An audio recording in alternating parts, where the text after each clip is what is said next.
The mind is a machine. It has no self-nature. All right, well, what does that mean? Well, if you're practicing Reiki or if you're practicing meditation, what you're going to come up against is the movement of mind. But what's really important to understand, and sometimes this can take like 10 or 20 years to really get, is that the mind is very impersonal. It's our mind, it's the human mind. It just is busy. It's out there looking for connections, right? It just will move and jump from one thing to another. But it doesn't really mean anything. And when you really understand that, and if you're meditating, if you're doing Reiki, you really understand that the mind doesn't really mean anything, then it's easier to let it go and ignore it when you're going inside.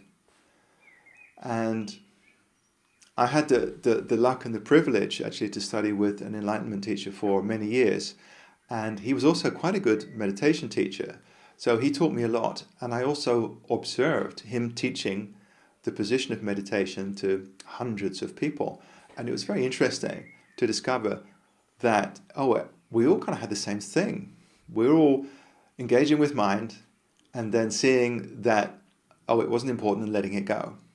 But then discovering at another level, maybe even deeper, that, we were thinking that the movement of mind, again, was important. So people would ask my teacher, so this is happening in meditation. And my teacher would say, okay, it's not important. Just let it go. Practice having no relationship with the movement of mind. And they would say, but do you also mean these kind of thoughts? If I have spiritual thoughts, do you mean those as well? And my teacher would say, yeah, those thoughts as well. And people would say, I hadn't considered that. So the mind is very tricky because when you're learning to meditate, you'll let go of some things, but then the mind will say, well, what about this? How about this spiritual insight? Wouldn't you like to contemplate this? So when we understand that the mind really is this kind of recycling machine, we can understand that it does have no self-nature. It sounds like somebody sort of talking in the background, like you've got the TV on, but really it's not important. It doesn't mean anything, especially in meditation, especially in inner practices, when we can understand that it's just the mind. That whether it comes up with a beautiful, amazing insight and you're seeing colors and fantastic stuff's happening, or whether there's this internal war happening of difficult thoughts or complicated feelings or thoughts, when you know that all of that, it's just the mind, it's just the machine, it's nothing personal, that we all experience that, then you can let it go. Then you can just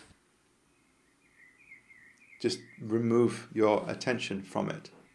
So from one perspective, you can say that the inner position of Reiki or meditation is simply, consistently having no relationship to the internal movement of mind. And some days it's going to be easier than others. Some days you might feel like you're floating on a cloud of bliss and it's really easy. And the next day, it's challenging and the mind is busy and someone's in there banging pots and pans, and then you think to yourself, well, what am I doing wrong? Why was it wonderful yesterday and tough today? Well, you're not doing anything wrong. That's just the way that it is. And whether you've been meditating for a week or 10 years or 20 years, same thing.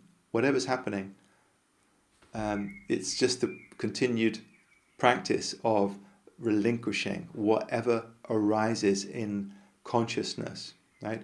Whichever type of practice you're doing, right? Whichever form of meditation of Reiki you're doing, it doesn't really matter.